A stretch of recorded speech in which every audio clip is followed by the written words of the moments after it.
welcome to this episode of Insidicast. This week we're going to do the Scream Duo Part 2, looking at Scream 3 and Scream 4, released respectively in the year 2000 and 2011, directed by the one and only Wes Craven. What the fuck happened to you? Jennifer, wait a minute. Who gave you a place to stay? Who are you supposed to be protecting? Jennifer? Hey! My lawyer liked that. Not as much as I did.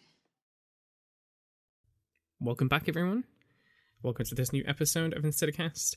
We're back at it again talking about Scream, as we have the new one released in just a few days.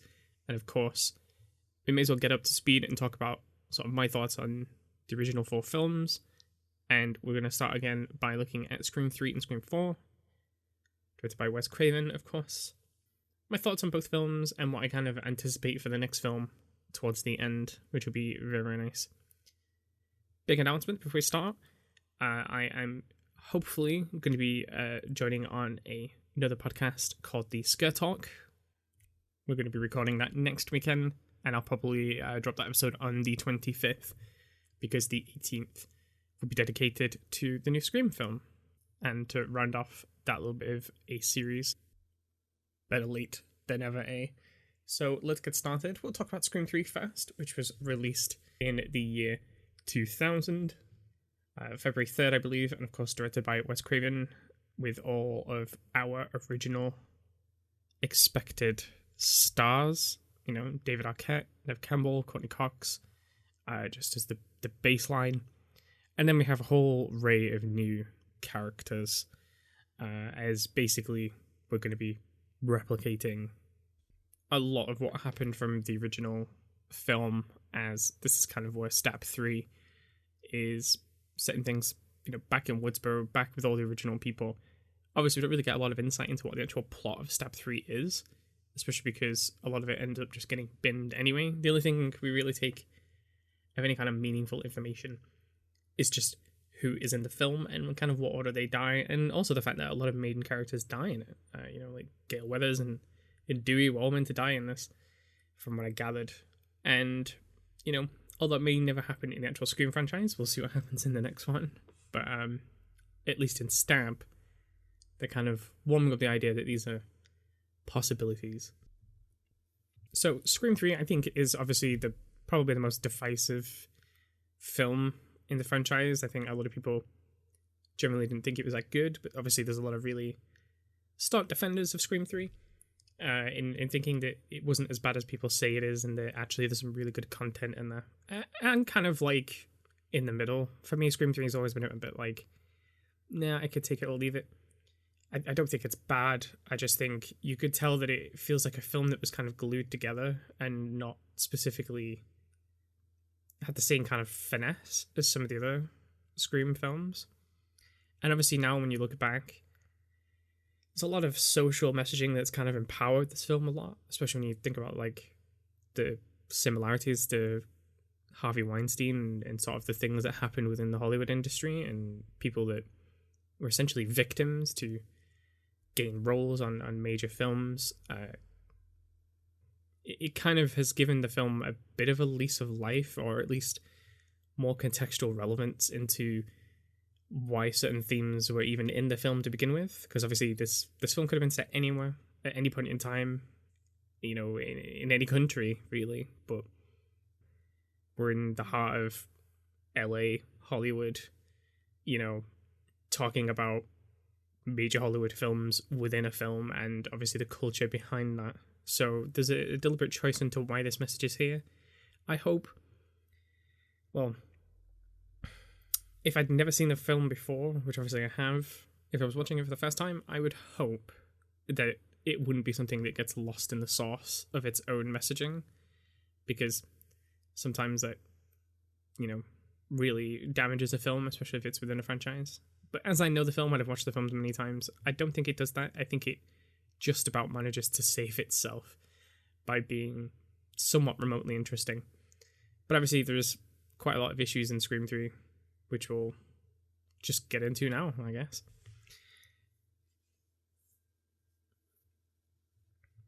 So the film kind of opens with Cotton Weary. He has like a new television show called 100% Cotton, and obviously this is Cotton getting his justice, I guess. The fame and the fortune on the back of Scream 2. I guess the interview with Diane Sawyer went really well. I think Cotton Weary is a very weird character when you look retrospectively at the Scream series. I think he had a really important, pivotal part to play, not only in Sidney's life, but in the death of Maureen Prescott. Yet, in the films, he's kind of just a side character that isn't really that important. You know, he was used as a bit of scare tactics and intimidation in Scream 2. Like, you know, is he one of the killers? Is he trying to get revenge on Sidney? And then, yeah, he was like kind of the good guy towards the end, but not really, because he was only good for his own personal interest. And then in Scream 3 Introduction, he just gets killed. And that to me is just kind of bizarre because, you know, I don't know if this is like a Wes thing or a Kevin Williamson thing, but like, you know, you can just reference him in the same way they did like with Billy's dad, for example, without necessarily like having to give him any lines or dialogue in the film and any pivotal role to play. It kind of feels like, why introduce a character if you're not so sure about what you're going to be doing with him throughout the future of the film franchise. I think based on the relationships, it's quite obvious that there's no way that him and Sidney could ever be friends. So, you know, why is he even here? But I guess this is why they kill him off, you know. So he gets contacted by Ghostface, and this is kind of before we realise that there's a voice changer. But obviously, it quickly gets revealed in this call that it is. The voice changer is something that I think split people quite a lot because it seemed kind of unrealistic. But if anything, these days, there's a lot of apps out there, there's a lot of things that modulate people's voices quite easily. I don't think it's a too stretch now to think that these types of things are realistic. I wouldn't be surprised if this type of stuff happens again in the new Scream franchise. I don't think it will, because I'll get into that in the end. I think I know specifically what might happen in this next Scream film.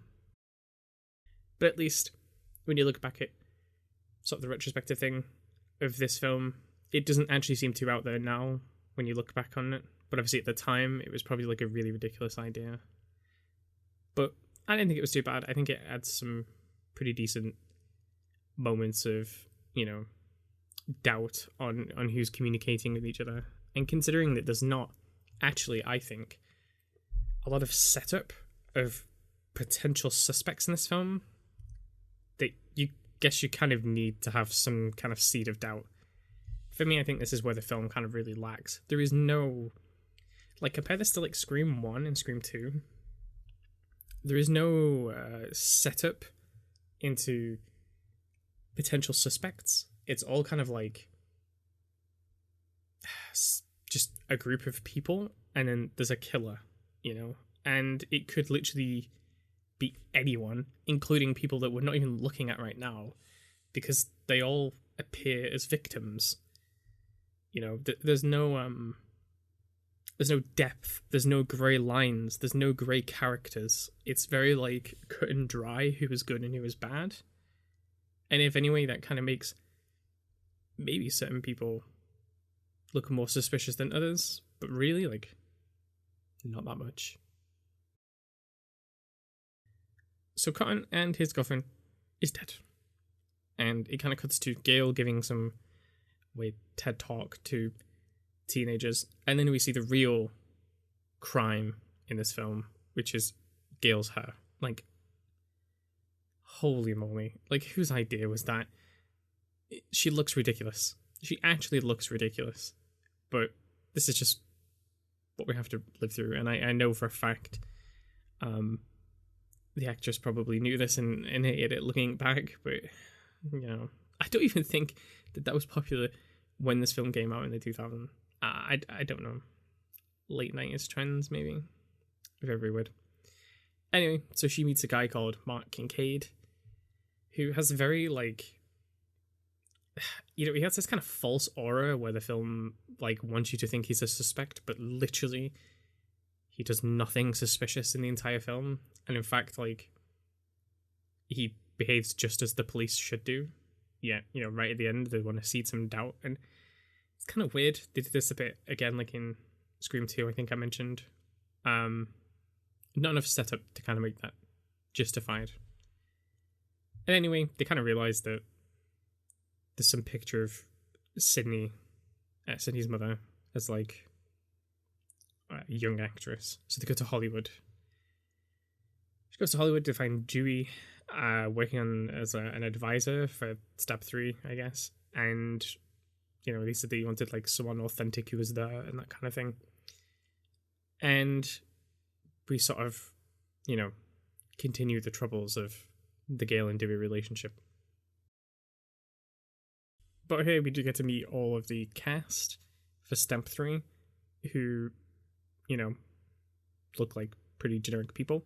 But I guess we also get to see like some of the insight of the studio and the directors arguing about if they should make Stab 3 based on like murders. And I think this is kind of similar to things that they were replicating in Scream 2, where it was kind of like, you know, studios getting really concerned about like on-screen violence and like the possibility of this like inspiring real life events, which we know statistically, like if you look at it, like it's just not true. But these are things that companies are going to talk about when they worry about what's going to happen to their chances of making money. And also, like, the really weird thing in this film is the idea of like the killer leaving photos, right? So when you think about this now in context, we know the killer is Roman, and Roman's the one who is leaving photos, essentially breadcrumbs, to kind of get himself caught when you think about it. Because everything's going to run back to Hollywood, everything's going to run back to Maureen Prescott and the relationship that she had with other people. Although he is supposedly a child that was abandoned, no one knows about, you know, that does seem kind of weird, leaving photos behind. But I guess, you know, it makes him unique, and it ties into his motive. Sydney, we now realize, is living in complete isolation. Don't blame her. And she works online as like a crisis counselor for Abused Women's Hotline. I think it's a pretty noble thing to do. I think it's kind of nice. It shows a lot of testimony of what Sydney's like as a character. Frankly, I feel like if I was her, like, I don't know, I don't want to work with puppies or something like super chill. I don't think I'd want to like deal with more crisis and more people in distress. But, you know, I think, yeah, it kind of ties to where Sydney is and how she is now more of a fighter against this type of crime than a victim. Kind of like in Scream 1, when she sort of, you know, took the kill and took the charge of ending a lot of things that many final girls could never achieve in their own franchises. So then the weird kind of thing is Sydney gets a phone call who is basically Ghostface and uses the voice changer to kind of mess about with Sydney. This is like a little bit weird for me. You know, just like you just establish that someone's in complete isolation away from everybody so that nobody can possibly know where she is. Yet somehow Ghostface knows where she is. And when you think about this now in the greater context, we know who the killer is, right? So when you think about Roman, who is a director in Hollywood, who, yes, knows where Woodsboro is, but we don't have any confirmation that Sydney's actually in Woodsboro. She's just in some isolated house. Like, there's just no feasible way that he knows where she is. It's just a little bit ridiculous and kind of a stretch, to be honest. But anyway, this kind of prompts Sydney to leave and go to Hollywood, I guess. That's where the film is happening, so that is where she is going. But obviously, this does kind of clearly play an effect on her. She starts having, like, dreams of seeing her mother as, like, a ghost, which, when you looked back, I think most people were terrified when they first saw that. It is super, super creepy.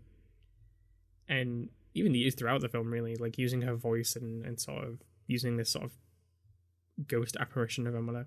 It just also seems very bizarre when you look at the Scream franchise. It is so out there compared to anything that we've had in other films. Like, everything used to feel really grounded and really like real life and human, and this is almost like a supernatural element and kind of a bit more beyond that, you know, into potentially more of like a Nightmare on Elm Street kind of thing, right? Where you sort of like, you're dreaming and you're having visions of like terrors and things are getting you in your dreams and stuff, which I think is kind of cool because obviously that's one thing Wes Craven's done already.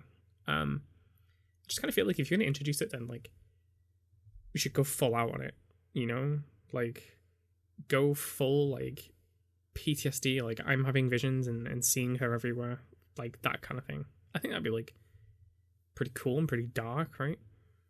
Because, you know, if Randy says that trilogies are sort of all about going back and forgetting about the past, and, you know, I think like maybe not specifically Randy, but I knew this from like studying film, like usually in the third horror film, like the rules are kind of broken, right? So like where things could happen that could never happen in previous installments of the franchise. So for example, like if you take like The Grudge, so The Grudge 1 and Grudge 2 was always in the same house in relation to the same family and the same murders, whereas like in Grudge 3, The Grudge moves out of the house into an apartment complex, and the Grudge transfers from one family to another person and becomes a new Grudge, right? So that's kind of like an example of how you expect in the third film rules could be broken and become something else. And I think it's just generally because a trilogy is very hard to write for, right? Because at this point, you know it's there and it happens so many times. Like, why are you going to the spooky ghost house? So new rules have to be set, or at least all rules have to be broken, and a new thing has to be established in order to, one, keep it interesting, and two, potentially lead it into future films in the franchise. So after this, Candy shows up to production to do like some rehearsal. She talks to who she thinks is Roman. Obviously it's not, but potentially it is. And she gets killed. And it's pretty like not that interesting. The main thing that stood out for me was just the whole thing where he comes out between the other costumes. I only remember that because that was in the trailer for this film all the time. That was the only thing they wanted to show you in the trailer. That the thing that stood out the most. That's all I kind of remember about that. Her death is a bit like, eh. And her character is a bit, nah. Then it kind of cuts to Dewey and Gale going to Jennifer's house. Jennifer is like 100% the best character in this whole film. Like, she is hilarious. She's played by an actress called Parker Posey.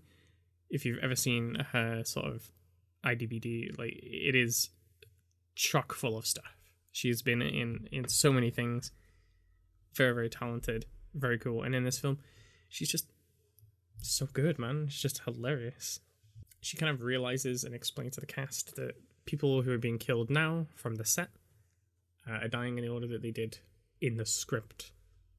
And obviously she's like freaking out because she's next and Gale's so offended that she even dies, which is kind of funny. So meanwhile, the rest of the cast are sort of ripping up the script. They're sort of done because the film's been cancelled.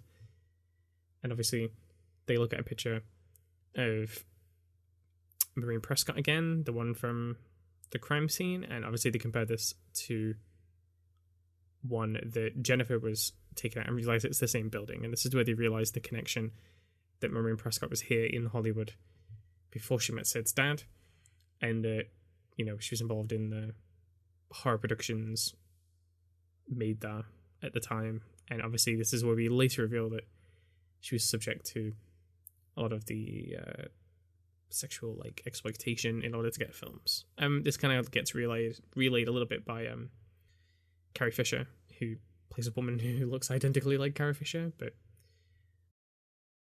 I think though what kind of annoys me about these pictures being used as a plot device is they look so badly edited that it really is distracting and it's quite jarring. And the reason why I bring this up and make an issue of this is because when something looks that edited, right, you can't then just take it at face value and say, well, that means this person was here. It's like, well, no. It looks like a newspaper cutout and that she's been glued in front of a building, and then you just make assumptions that she was here based on this photo. You know, there's no kind of question. I know, like, in the film, they have to assume that the photo is just real and that it doesn't look as bad as it does, you know. But there's no kind of question on if these photos are even legitimate. They just take it all at face value, you know. It's kind of weird to have, like, a whole police section of the film with, like, police cast, yet there's no kind of, like, investigation side of it. You don't get to see, like, the in and outs. It's the cast, which is Dewey, which at this point is basically, like, not a police officer, I guess, because he's off duty doing this. And a lot of people who were involved in the original films, but then a lot of the cast who isn't involved in that and has no idea, all trying to figure out the crime on their own. And yeah, I think it would have been nice to see a bit more, like, of the police investigation side as well, because I think as well, because there's no setting up of, like, potential suspects. And I think because they kind of wanted that Kincaid guy to be, like, a potential suspect, I guess they didn't really want to show a lot of his thought process and reasoning. But, you know, I think it would have been good to see, like, their idea of suspects, because then maybe that gives us something to work off as well. So it's like, oh, the police thinks, you know, X person's a suspect. Well, then that gives the audience something to go off, because so far the film gives you nothing. Because with having the voice modulator as well, like, and it could literally be everyone, what you should do on the back of that is make everybody suspicious, right? You should potentially also make Dewey and Gale, Kincaid, Roman, Milton, you know, all the other cast, right? Like Angelina and Jennifer and Tyson and Sarah and Tom, you know, make all of these people suspicious in some way, right? Maybe, like, the police can find some type of dirt on all of them that kind of makes them suspicious. And that kind of gives the audience something to play with then, because then, like, everyone has a potential motive. There's a killer with a voice modulator who's emulating everyone's voices. Like, it could literally be anybody, you know, but we don't get that. It's kind of a shame, really. I would have liked to seen a bit more of that, or something similar to that. Anyway, so the security guy, called, like, Stevie or something, he gets killed. The cast all find him. They all panic. They all try and escape. And then there's this very, very weird thing where Tom is, like, reading fax machines, and eventually, like, the house blows up because there's gas. Again, very, very bizarre using fax. This is what I've been talking about for a long time. It's one of those things that can kind of make things a little bit dated sometimes, but as long as the rest of the film has a charm, it's fine. Yeah, this is where they come into another little contact with Ghostface, and it leaves behind, like, another photograph. And this photo has a picture of Maureen Prescott saying, "I killed her," which is quite a big deal. So now we can see where potentially there's someone who's very directly related in Sydney's mother's death. So that's pretty cool. Sydney then appears at the police station, I think it is, in Hollywood, and gets to meet sort of Dewey and Kincaid and sort of figure out where things are at. Everyone goes to the place in the photo. They come across Randy's sister. Completely random. And she shows a tape of Rules on a Trilogy. Obviously because he died in the second film. And, you know, it's nice that they got him back to do these sort of roles again and that this, like, continues. Such a shame they got rid of him to begin with. For his sister to be there just so randomly just doesn't make sense. Like, she's in a trailer in Hollywood as if she's a part of a film or something. No kind of reason or rhyme as to why that is. She's not involved with the Scream set because even Dewey's surprised that she's there and had no idea who she is. Like, so weird to throw that in. This is what I mean when I say some parts of this film just feel glued together. You know what I mean? It doesn't feel like a complete picture. This is why. Anyway, They learned the rules of a trilogy, and they realized that, something was wrong from the get-go, and now things have to be, like, realigned and stuff. Which I get is part of the rule, but, like, I don't think the film does enough to kind of really set that up properly. There wasn't really a lot of...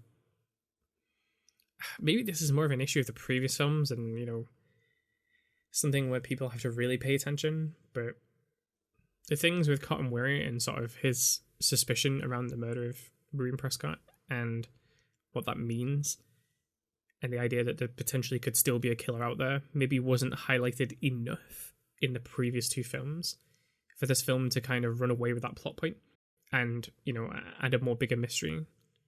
Or maybe it's more on this film for not making that more of like a core, integral part of the story. So then the audience knows from the get-go that there's some forgotten part of the mystery, So then we got a little cameo section that's similar to Scream 1 where Sydney's in the bathroom and she realizes that someone's in a stall. She kicks it open with a pepper spray. She finds Angelina with a mask, and this is kind of funny and interesting because when you think about how in the original script she was meant to be the second killer with Roman as sort of Roman's lover and wanted to sort of replicate Sydney like in the film and sort of be famous and stuff.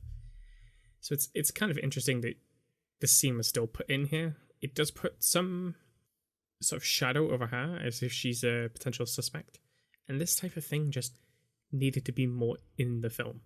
We needed more reasons to be more suspicious of more people. Like everyone looked so clean and innocent.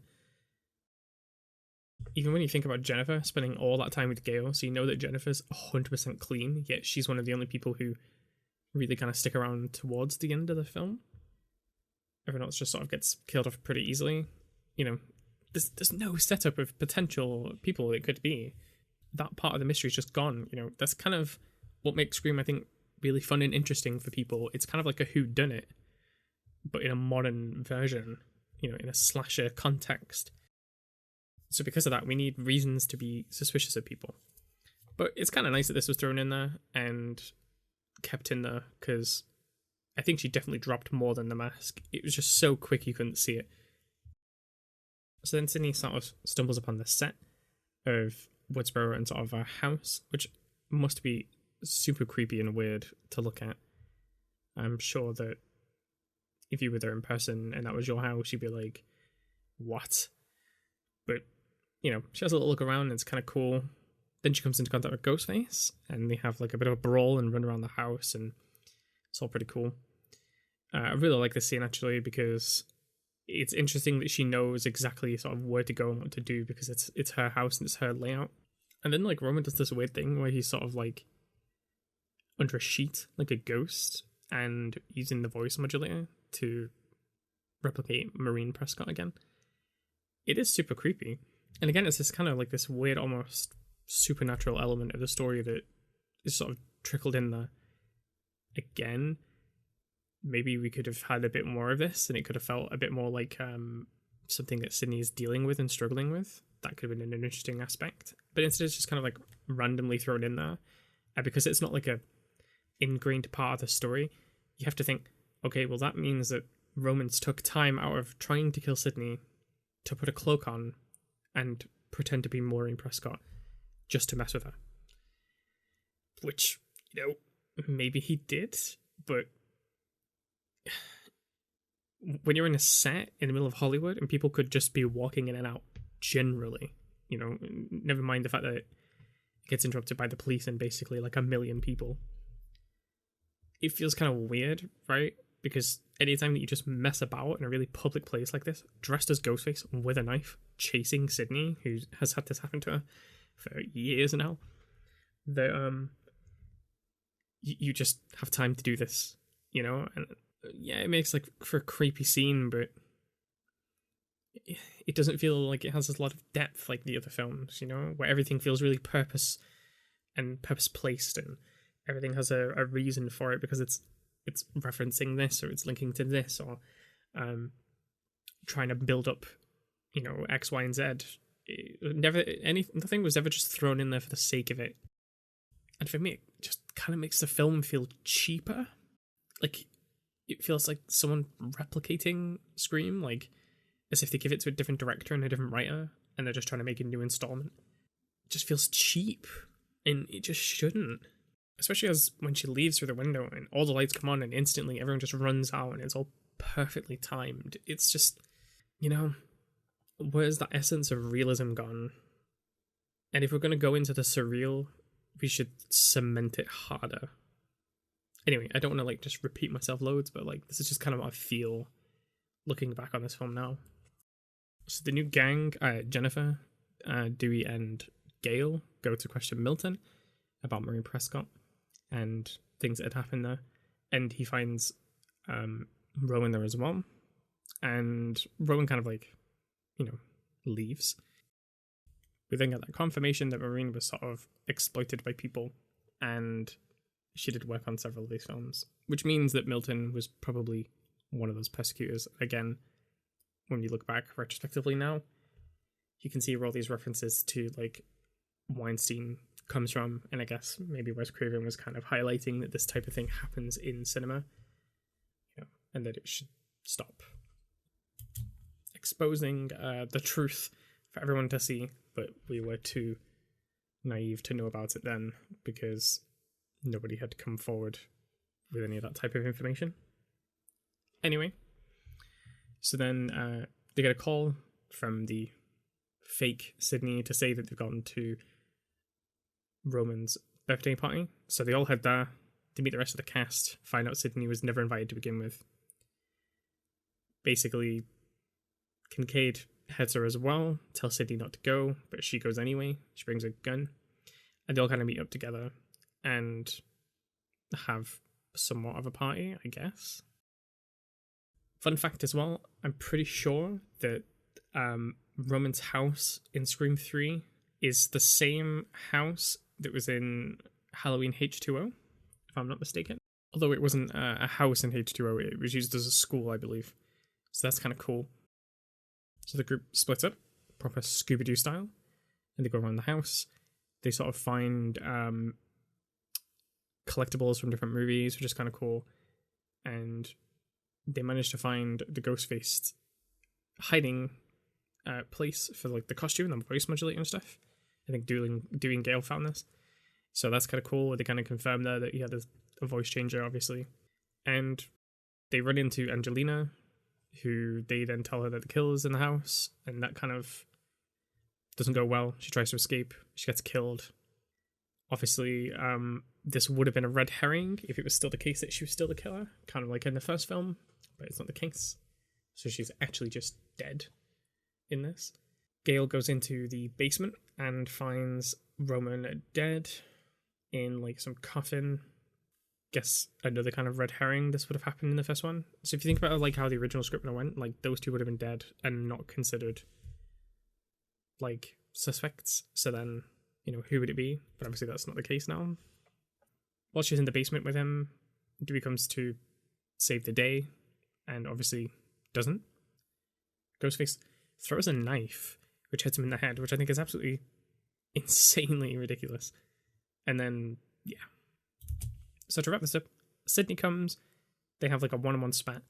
They realise that it's actually Roman. Roman is in fact her brother, who Maureen Prescott had an affair with some person, and basically she just never accepted him as a son, and therefore he was abandoned, and he feels jealous because Sydney had this perfect life, whereas he had nothing. But when you think about it now, retrospectively, I think Roman had the better life than she did. I mean, he was a director in Hollywood working on Stab, which, if it's anywhere near Scream, the actual film franchise, then in the world of Scream, Stab would have been a massive film franchise. He's technically a millionaire, is he not? At least? Anyway. So they have it out, have a good fight. Sydney gets shot. That's a shocker. You realise she's wearing a bulletproof vest. Of course, she's been to the police station, she's going to have one of those. He gets shot as well. Found a bullet in the head. Dead. GG the ends, I guess. And then obviously, at the end, they all sit down and watch a film together. It's kind of a weird picturesque ending. And the door opens and Sydney leaves it because she's not scared anymore. I like all these like little symbolisms that they give Sydney. It's just very, very bizarre that there's these like random moments of just surrealism. So another part of this film is like, supposedly there's 3 endings, but they never told the cast which one they was going to have. And I'm kind of curious what those other 2 endings would have been. That would have been nice. So that's essentially Scream 3 in a nutshell. And my general feelings is that it's just kind of a glued together mess, which has a lot of pieces of really good and interesting stuff. It's just they never commit to anything. So because of that, like, it just feels a bit janky. I would have loved for them to either played on more of the kind of supernatural element and made it more of like a maybe like a PTSD thing for Sydney, or like some kind of like a weird illusion and stuff. Or they kind of ran with the idea that everyone could be like a potential suspect, you know, just like the first film, everybody's a suspect, and sort of did more to kind of cement that with the audience and give everybody a motive, because it's Hollywood, and in Hollywood I guess everyone's trying to gain something, you know. So yeah, that's my general thought process on Scream 3. We'll move into Scream 4, which I have much more fonder opinions of. And then at the end, like I said, I will talk about my potential predictions for the next Scream film. Then it's time for your last chance question. Name the remake of the groundbreaking horror movie in which the villain... Halloween, Texas Chainsaw, Dawn of the Dead, The Hills Have Eyes, Amityville Horror, Last House on the Left, Friday the 13th, A Nightmare on Elm Street, My Bloody Valentine, When a Stranger Calls, Prom Night, Black Christmas, House of Wax, The Fog, Piranha. It's one of those, right? Right?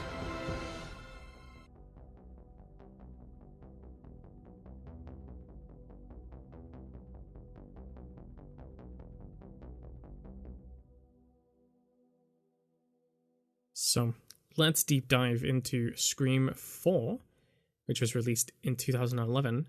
Surprisingly, a massive 11-year jump between Scream 3 and Scream 4, which when you consider like Scream 1, 2, and 3 were all relatively like within a few years of each other, this is quite a big, big jump.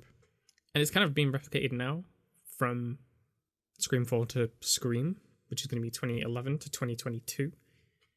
It's another 11 years. It's kind of interesting why things were done so late on and why this sort of stuff wasn't jumped on sooner.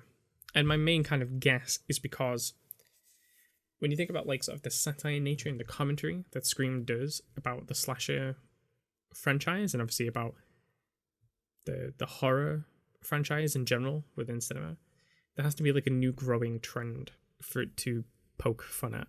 And generally speaking, through the 2000s, it was all about just remakes. And, you know, this is kind of where Scream 3 makes this commentary on, which is sort of towards the back end of when all that stuff happened. You know, the early 2000s was all about, like, remake after remake after remake. You know, Hills of Eyes, like Texas Chainsaw Massacre, Nightmare on Elm Street, another Wes Craven film. And then you're looking at, like, Black Christmas. I talked about this previous as well. There was a lot of remakes in the 2000s. Because of that, there wasn't a lot of new and interesting things. You know, a lot of just continuations of the same franchises, like Saw, a replicating system every single film. Final Destination, replicating every single time. You know, and I guess it took a while for cinema to kind of create a new trend for the Scream franchise to do the same. And this is a little hint of what I'm going to get on the end, which is my predictions for the Scream film that's coming out. I think it's going to replicate the same horror trends that's going on right now, which we'll talk about very, very shortly. So in Scream 4, we're introducing some new characters. Emma Roberts is in this. Absolutely love Emma Roberts. She's so good. Like, I did really enjoy some of the American Horror Story, especially when she was in it. You know, she's just got this really good, like, you know, badass persona and presence. It's just good. It's kind of like this, like, I don't give a shit about you feeling. It's just so good the way that she can do this, and it suits her character perfectly. So she plays Jill Roberts. And then you got Hayden Panaretia. I probably butchered that. Kirby V, that's Jill's best friend. Anthony Anderson. He plays the Anthony Perkins, who's the deputy. Adam Brody plays Ross Hoss, who's the other deputy. Rory Culkin, Charlie Walker, Robbie's best friend. Yes, this is Macaulay Culkin's brother. Mary McDonald's Kate Roberts, Jill's mother. And Sydney's maternal aunt. Yeah, she has a very, very, very small role to part in this. She isn't some of the deleted scenes, though. Kind of interesting. Marlene Shenton as Judy Hicks, deputy, again. Judy Hicks in this is probably the most creepiest character we've had in a single Scream franchise. I think that's kind of the point, though. It's kind of something they wanted to give you that sort of doubt over. Alison Brie as Rebecca Walters, which is Sydney's publicist. She's okay. She definitely suits the role quite well. And then there's some other, like, general random people who don't really matter too much because they just end up dying anyway. So the intro for this film is kind of bizarre. It's basically a film within a film. It got to the point where I guess now where even Stab within Scream has become self-referential of its own nature of being a horror franchise. So we're getting into the Inception level of like horror filmmaking right now. And yeah, this is kind of cool. It definitely catches you off guard. And then, you know, it brings you back to the original actual two main girls of this who end up getting killed. It's kind of, I think when I first saw this film, I got kind of confused because it gave me a lot of like scary movie vibes where I kind of didn't know if this was serious or just like a parody. But no, it's 100% serious. And so two random girls on a campus get killed the way the first Scream sort of happened in a way. And this is just to kind of introduce sort of like Jill and her boyfriend and the fact that we've gone back to school in Woodsboro. And we're essentially starting from the beginning because that's kind of the theme of this film, right? It's all about the remakes. We're talking about the remake trend of Hollywood when it came to horror throughout the 2000s. So Sydney comes back to Woodsboro. She releases a book about her life. So now she can't give Gail any shit about writing a book ever again. Speaking of Gail, that she's struggling to write a book and she's kind of jealous of Sydney's success. Feels bad, man. As we're introduced to Jill more properly and all of her friends, we get introduced to the two hosts of sort of like the horror club at the school,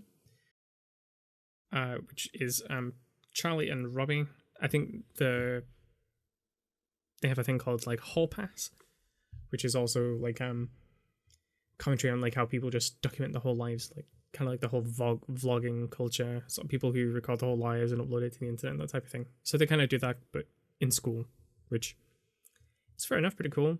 I don't know if that's allowed, but like they do it anyway.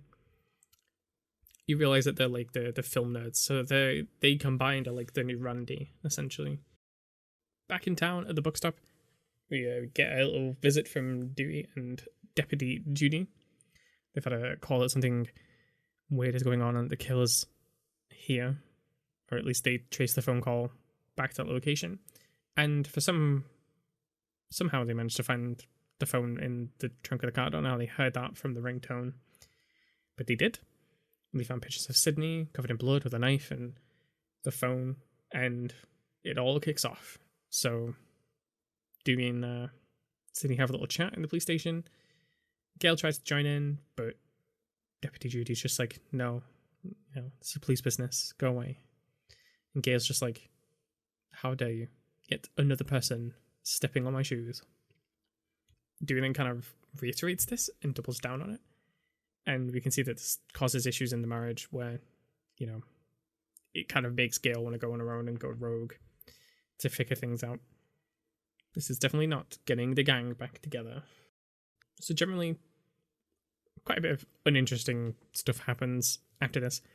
But the most important thing sort of happens when we go out to Sydney's house. We're introduced to Maureen's sister, and essentially Jill goes upstairs and her boyfriend crawls through the window, and it's just like the first Scream.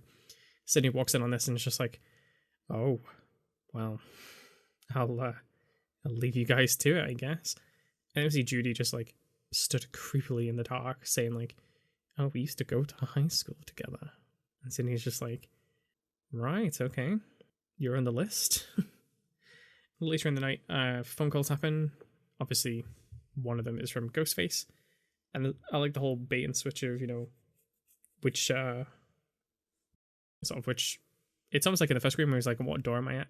But in this one, it's like, I'm in the closet. That is pretty creepy, actually. That was a really good line. And obviously, it's not their closet, it's their friend who lives opposite. And essentially, she gets stabbed and brutalized and murdered. And it's actually really gory for Scream standards. Definitely reminds you more of like the first one when sort of Casey's boyfriend gets butchered in the backyard. Like that kind of like guts out, blood everywhere kind of thing. Definitely tone that down in some of the other films, some of the later films anyway. The blood was definitely a lot more minuscule and not really a lot of gore, to be honest. But in this, they're all out there going full gore fest in this, which I like, and I hope the new one does it as well. So they go to the body, and Jill and Sydney's there. Jill gets like ambushed by the killer. Sydney like beats the shit out of the killer, but of course the killer gets away, which you kind of expect at this point. I mean, Sydney is like an adult, and more often than not, these killers tend to be teenagers, like actual like really young teenagers. So I totally expect Sydney to just go in there and absolutely beat them up. The police came. Obviously, it's too late. And one of the hilarious things is in a deleted scene where essentially Maureen's sister sort of like apologizes to Sydney because she was having sleeping tablets and drinking alcohol, and she passed out through the whole thing, which is just so weird. I mean, I can see why they deleted it, but it's just really funny when you watch that scene. It's just like, all right, okay, oh my god.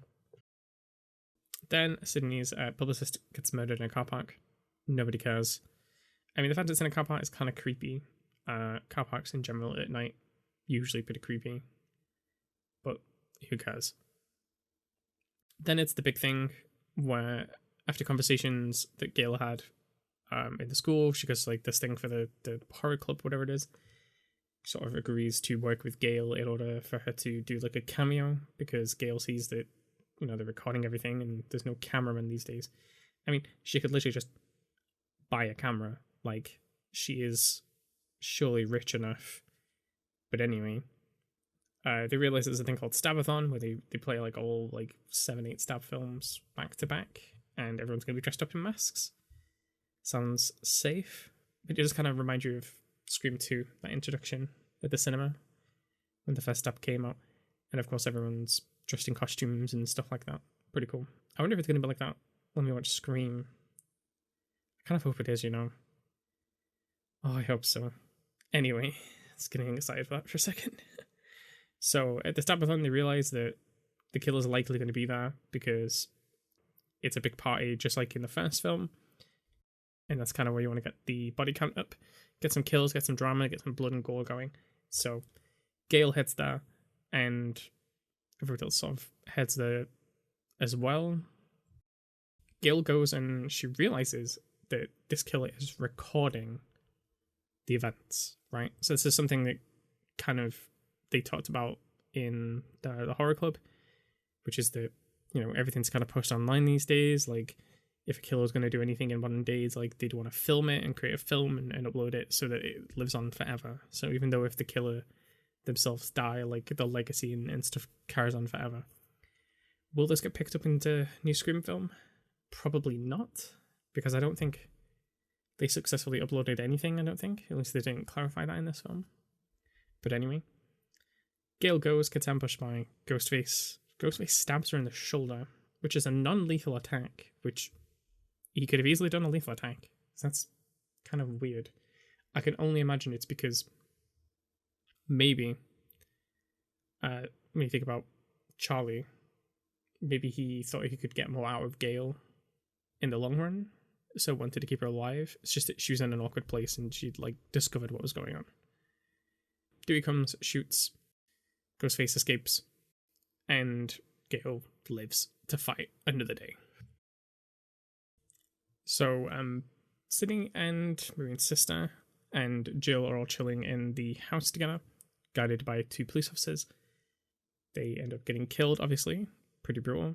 Nice little bit of dialogue between them. It's kind of funny, talking about like how you can't say "be right back" and or you might come back and find me dead instead. Like, it's kind of fun little dialogue that you would expect from the Scream films, and it's definitely lacking in Scream 3. And yeah, they both get killed. Pretty brutal. I don't know if a stab through her head, like through the skull, like from the front, is even possible, but it looked brutal. Obviously, then Judy arrives and things just aren't quite right because she finds the bodies. Sydney's like, "Nah, mate, don't trust you at all." Ghostface comes, attacks. Marine's sister gets killed. Jill is not here. She's escaped. She's run out. And they all kind of end up at, I guess, like another party. It's just the way things should end. And they're all there. Charlie tries it on with Kirby, which is unsuccessful. Kind of bizarre when you think about, like, he's secretly dating Jill, about why he did that, but I don't know. Anyway. And obviously you have everyone in a house, they're all split up. Something bad is going to go down. Ghostface arrives, who we know, retrospectively, that this is probably Jill in costume. She does a lot of killing, and obviously there's a really nice moment where we're trying to decide between, is Charlie like one of them, or is he like innocent? And the same thing with Robbie in a way. A nice sort of ramp up of like suspicion of people. Again, I think it's always nice to drip feed this a little bit heavier throughout the film. I think when you look at Billy and Stu, like, they knew how to gut someone. That type of stuff like adds a bit of suspicion from the get-go. It's kind of nice to drip feed stuff like that a little bit. Sydney arrives trying to get Jill. This doesn't really play out the way that she hopes, as they stumble into Robbie bleeding, and Ghostface comes out and attacks. So then, like, they have quite a bit of a run around the house. This all stuff is filmed very, very well. Every way from Sydney going on the roof and all the way back through the house. It makes sense in terms of the layout that we know of the house. And yeah, it's filmed pretty well. And then also we get to a situation where we're confronted with Charlie outside. They don't really want to let him in. They're kind of suspicious. And basically, he gets knocked out and tied up by Ghostface. And he looks exactly like the boyfriend from Scream 1 of Casey. That's kind of a nice little throwback to the original. Kirby is answering the questions in the same way the first film happened, and she pretty much answers every single question right, even by proxy of naming every film that could possibly be existed on a remake, which I think exactly what this film is poking fun at, like I said earlier. She goes out to save Charlie. Charlie responds by stabbing her. Shock. I think this kind of cements that he's obviously one of the killer. I think he's probably like the one you suspect the least. He's so like nerdy and dweebish. It's kind of like if Randy was the killer, you'd be a bit like, what? I mean, I guess you could say this about Stu, but yeah, I thought it was quite a surprising act. And then the whole thing reveals itself, where essentially Jill and Charlie are working together in order to recreate the events of the first film, so then Jill can become famous in the same way that Sydney did. And obviously, the relationship she built with Charlie is just fake, and purely just used for the fact that she needed someone else to do some of the kills and someone to blame the whole thing on, so that she can appear innocent towards the end. So Charlie doesn't live. Most of them don't live. And then we get this amazing scene where Jill is sort of creating the crime scene. She's stabbing herself, pulling her hair out, throwing herself all over the place, throwing herself into glass, and then lies there mirrored to Sydney on the floor as this like perfect replica. And so here's kind of like a hot take about this film. I think this is the first time we've seen a killer that's actually like really truly calculated and planned in everything that was going to happen from start to finish. Like even Billy and Stu didn't know how they were really going to end it.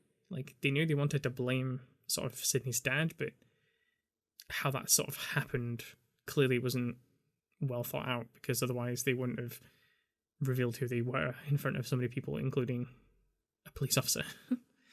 But in this, like, no, I think Jill did a really good job of covering all of her tracks and making sure that no one could find out. And the only way to sort of finalize this is just to kill Sydney towards the end. And in many ways, this kind of makes me think that Scream 4 is the Scream 3 that we should have had. Obviously, some of the commentary wouldn't have made sense because there wasn't really that much of a heavy remake culture at the beginning of the 2000s. It kind of came a bit after it. This is kind of a lot of the same motivations as Scream 3. So if you think about Scream 1 as being like Billy sort of getting Sydney for basically ruining his family, Scream 2 is essentially Billy's mother getting revenge. So that's like the main motivation. Scream 3 is like, you know, Sydney's brother being jealous and wanting to have what Sydney had. Well, that's kind of the same motivation, except in a way, Jill is way more believable and way more compelling and way more planned out. You know, and not as emotionally impulsive. Like, she's very calculated from start to the end. She approaches it like, well, now it's time to get to work and get it done. And it's really refreshing. And I think it's sort of the same motivating factor as Scream 3, but like without all the fluff and confusion. And instead we have like this really cold, calculated person. And I love that, you know, absolutely. So it kind of wraps up in hospital where Sydney like is going to make it. And, you know, Jill applies that, well, we got to go to work kind of attitude, and tries to go and like suffocate Sydney, which I don't know how that would have played out, because, you know, they're in a hospital. Getting a postmortem is pretty quick, I imagine. And they would have determined pretty quickly that she would have died of suffocation more than anything else. So, who knows? But it made a really good ending, especially, you know, sort of getting killed by like a shock machine, whatever those things are. Pretty cool.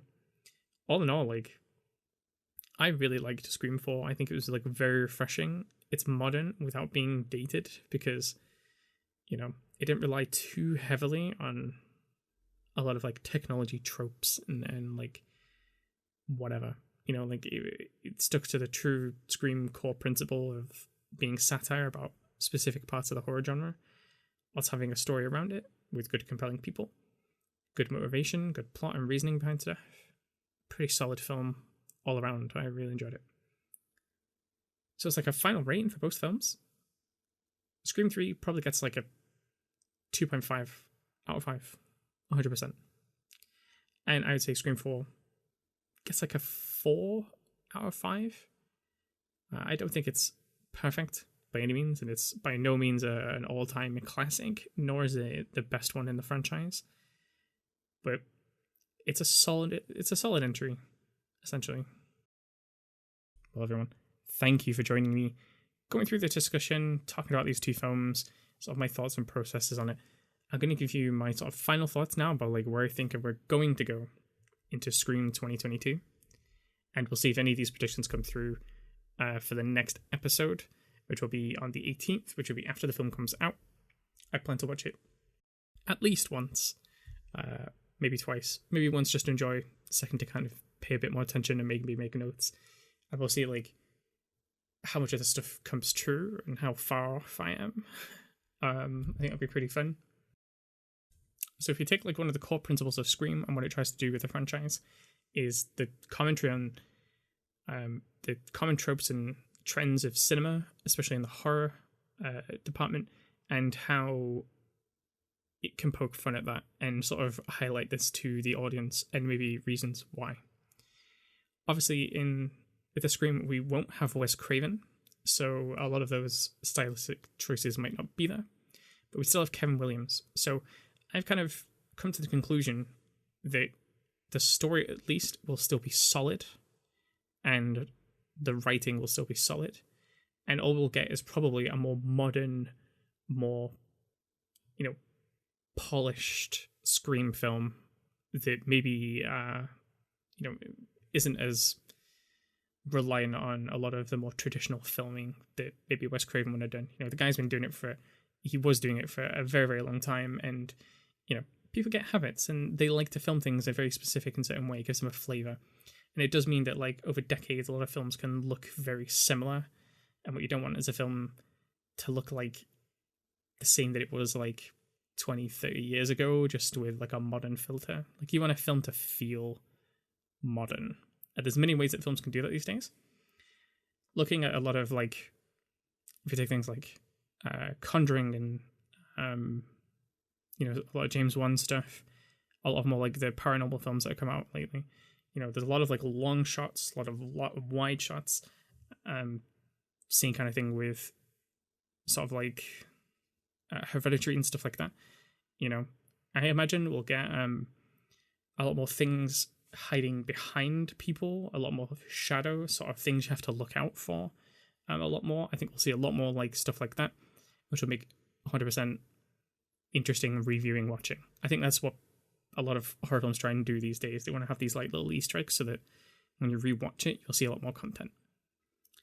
So the main overarching plot and theme is going to be the common trend that I think happens a lot in remakes these days, which is it goes back to the first film and creates a new timeline. So if you look at Halloween, if you look at the Child's Play film, the Poltergeist film, Evil Dead, the Grudge film, especially as well. Even just taking two of those examples, so if we take Halloween 2018 and the Grudge. So both these films keep the same title as the original film that came out, except what it does is it tries to become an authentic, true sequel, right? So you rewrite the history, you basically scrap off all the other franchises. So I imagine in this film, everything that happened in Scream 2 and Scream 3 and Scream 4 will just become irrelevant, because the motives of the killer in this film, I imagine, will be to create a true, authentic, original sequel, which goes back to the original of Billy and Stu, and instead of referencing what came after it and taking inspiration of what came after it, will create its own new timeline to spin off, and we'll see what happens after that. Because in actual horror outside of this sort of satire nature, a lot of that stuff hasn't really been very successful. The Grudge definitely didn't do a lot of favors. The Poltergeist film, despite the original having many sequels, they never made another one. Didn't do very, very well. Halloween and Halloween Kills, pretty divisive amongst a lot of people. I did quite like Halloween Kills, but I know a lot of people didn't. And we'll have to see what Halloween Ends turns out. But this is my sort of theory of what's going to happen. I think the motive of the killer is going to create a new authentic sequel from the first Scream film, rewriting history, rewriting the past, and they'll probably poke fun at probably how disrespectful that is as well, especially if really talented directors and writers were involved in a lot of those films. That's my guess, and maybe this holds some credence to what people are saying, where potentially we might get a return of Stu, which Matthew Lillard has denied so far, as we know, any involvement in the film, that he just is purely looking at this now as a fan, and that's it, and that he's not involved, he's not been contacted, and he's not going to be a part of this. But as we know, Wes Craven has always said that he never wrote Stu to be a character that dies, and if we want to have a film that goes back to the original to create a new authentic sequel, I imagine it might be led by Stu and somebody else to sort of take revenge for Billy. So sort of the what happened after Scream ended.